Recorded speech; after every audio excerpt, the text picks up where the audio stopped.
There are two different types of clients. There's the part-time realtors, which have a full-time job and they're a realtor for extra income. They're going to talk you down on price. They're just going to want photos. They don't really care about, the Matterport, the video, the drone, the this, the that, the floor plans, this, listing websites. The people that spend the most money on these materials for their listings are the high-performing realtors. And those people are the hardest to get as your clients, but once you do, they don't go anywhere. They just keep giving you work, and they're always, pretty much always the biggest packages, because not every property you shoot is gonna be as incredible as this one. And in fact, the realtor that does this doesn't like to spend too much money, so believe it or not, I'm just doing photos. I've got 3 shoots today. It's not gonna be quite as profitable as the last video that I made where it was $2,300 in one day. Actually ended up being $2,178. Because today I'm shooting this property, just photos and a little vertical social media walkthrough video. The second property I'm shooting is in Airbnb, like a short-term rental property. And then the third is just exterior photos for a listing that one of my clients, his clients, want to prove that I'm good at what I do, even though they could look at my portfolio. But they're paying me to go out there and take photos, so I'm gonna do it anyways. I already flipped on all the lights. I'm just double checking to make sure that everything is in order, and this house is absolutely beautiful. It's listed on the market for $3.89 million, good Lord. And it's absolutely beautiful. I would love to be doing, a video at this property and some other cool stuff, but ultimately the realtor wants what she wants. And who am I to argue? I'm still getting paid for being here anyways. I'm gonna slap on my GoPro on my camera and take you through just a quick, kind of walk through, taking photos, this and that. Hoping I can knock it out within the next 30 minutes or so, and then we'll move on to the next property. Glad to have you with me. All right, so we're just going through. We're gonna take a bunch of pictures. It's gonna be a lot of fun. These types of properties, I like to take a little bit more care in making sure that they look their absolute best. Still wanna do the same fundamentals, our verticals, what's in our shot. I'm gonna do a nice straight on shot right here. This is the type of property where like a 35mm would come in handy, but I'm working with maximum 24, so we're just gonna get slightly compressed shots. Not gonna worry too much about it.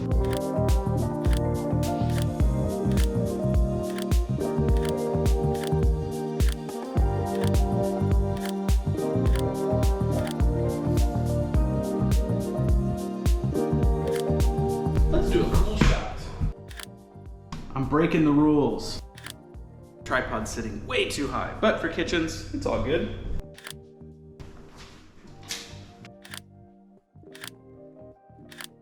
Not too much dialogue for this episode, but still taking you along for the ride. Trying to make sure I don't hit my tripod on anything. Uh-oh, flickering light over there. That's all right. This is a big ass closet. Do I look like I belong here? Like I live here? Like I make this much money to be able to afford this place? I don't think so. Yeah, it would have been really cool to bring like a 35mm, but I don't have that, so whatever. And there's one more closet right here. I'm guessing this is the guy's closet because of the gun safe right there. All right, so I think we're done. So I think we're done with this house. Not too many crazy photos, but I think I'm gonna take some pictures of the deck. It just looks so nice. Oh, cool, look at this. This is like, that's how it unlocks. Oh, cool. Oh God, that's the heaviest sliding glass door I've ever seen. All right, so I think that marks this property complete. I gotta do the vertical social media walkthrough video, and then we'll head to the next one. See you in a sec. Now I'm just going through and flipping off all the lights. This one's cool, it's a little touch. This realtor said that she wants the outbuildings captured as well, so there's a little bit extra income coming to us, but not much. That's fine. So not every property you shoot is gonna be this extravagant listing where you're gonna be making 1,600 bucks. Sometimes you'll be at these listings and not make very much money at all, but that's okay. That is okay. So that marks the first shoot complete. We are headed to the next one, which is a really small short-term rental, and then we're gonna go take those exteriors, and then we're done for the day, which is a very nice short day for me. I was at this property for I think 42 minutes all in, so it took a little bit longer than expected, but not too big of a deal. This next property should literally take like 10 minutes because it's actually the back unit of a property that I've shot before. And the back unit that I shot before was like 200 square feet. It was tiny, and it had like a kitchen. It was everything. So this is part of that same thing. So we'll see, maybe a little bit longer than 15 minutes, who knows? But then just go take a couple exteriors to prove my worth, and then we're done. And I'm going to be getting back to doing the studio videos. It's just I've been inundated with shoots that, you know, the majority of them I have not been filming. I only film the ones that I have a little bit more time, or the homeowners aren't present, or this and that. So I'm going to be doing more studio, like business, like real estate photography business advice.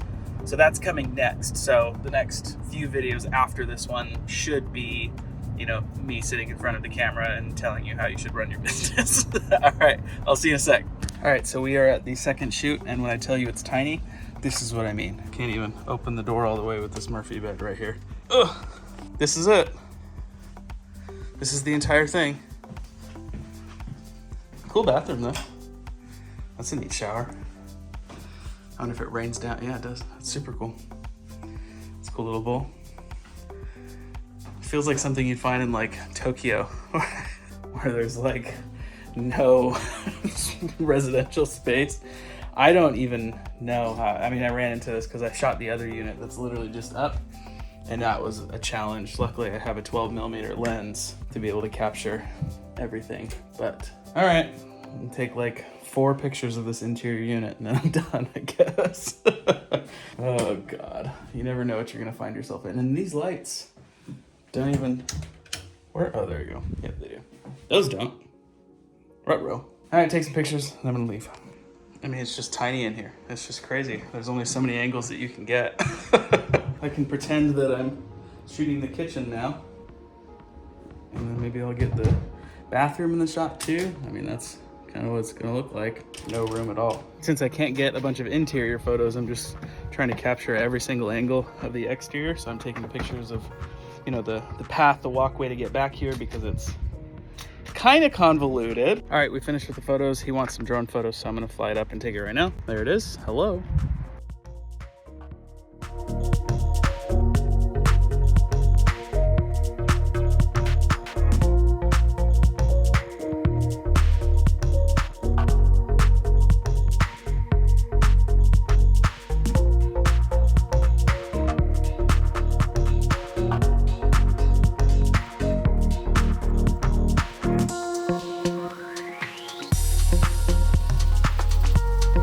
All right, second property complete. We're headed to the third and final property, which is just a couple quick exteriors, and then we're all done. Not too bad of a day. Complete. Took some exterior photos of that house. Met the homeowner, super nice guy. I'm headed home. I'm tired.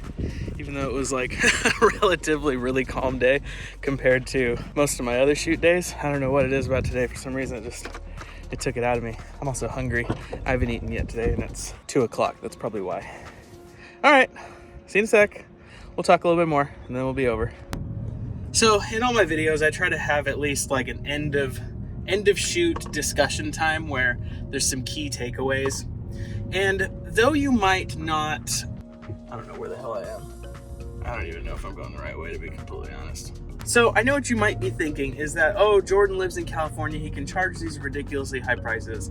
And I live in insert city, town, area, wherever here.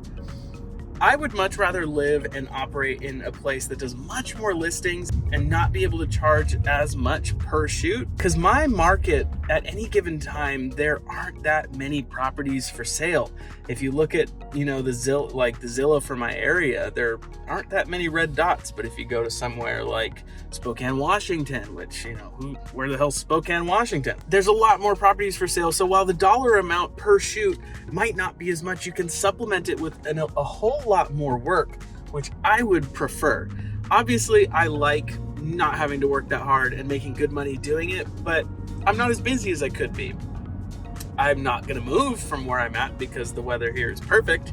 It's not too hot, it's not too cold, and I've lived here my whole life. It's a great area. But real estate photography can be done anywhere. It doesn't matter. And as long as you've taken consideration into carefully crafting your packages and also taking into consideration who you're going after as clients, because there are two different types of clients. There's the part-time realtors, which have a full-time job and they're a realtor for extra income. They're going to talk you down on price. They're just going to want photos. They don't really care about, the Matterport, the video, the drone, the this, the that, the floor plans, this, listing websites. The people that spend the most money on these materials for their listings are the high-performing realtors. And those people are the hardest to get as your clients, but once you do, they don't go anywhere. They just keep giving you work, and they're always, pretty much always the biggest packages, because professional realtors know that, professional real estate photography, media, Matterport virtual tours, video, it's not about selling the property that they're getting materials for that day. It's about the next one. Because I don't know how familiar you are with, what realtors have to go through, but realtors have to sit through listing demonstrations and, with their potential listing clients, the homeowners of the houses that they want to sell. And those homeowners are also sitting down with 5, sometimes even 10 other realtors. The person who's going to ultimately get the listing has to have a competitive advantage. If the homeowner asks them like, oh, well, why should I work with you? If they open up a binder or hand them an iPad and say, the last 5 of my listings looked like, and each one of them has photos, each one of them has drone, each one of them has Matterport, each one of them has video, then they're way more likely to get that listing.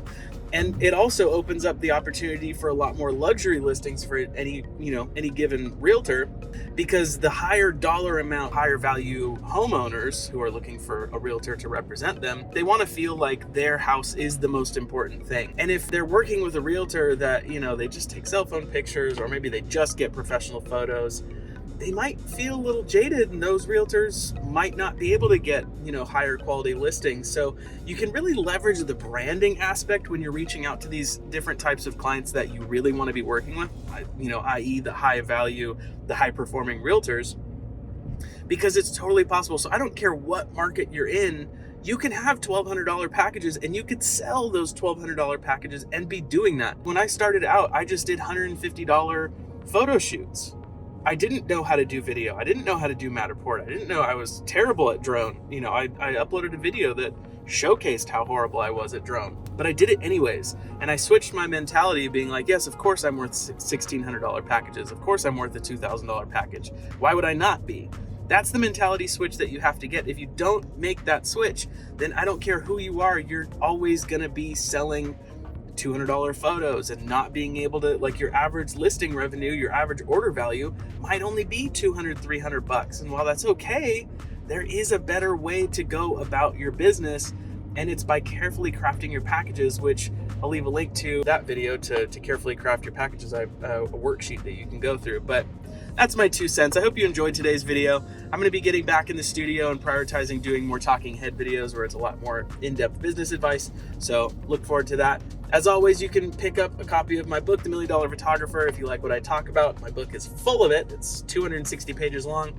Or you can apply for my coaching program. I've been getting people from YouTube getting in the coaching program, so it's going. So if you're interested in learning how to start, build, run, and scale your real estate photography business, then you can apply below. Also, I've had a couple people join that already have successful real estate photography businesses, but they need help optimizing what they do. They're not, maybe they're not making enough money per shoot, and they're editing their own stuff and this and that. So think about it. The word, why don't you apply for the program anyways? It's just going to end up you and I on a phone call, and then you can decide if you want to work with me or not. There's no obligation to find out if it's something that might interest you, because you never know. I wish I worked with a coach when I first started. All right, that's it for today's video. I will see you guys in the next one, probably tomorrow. Hasta la vista. Goodbye. Until next time.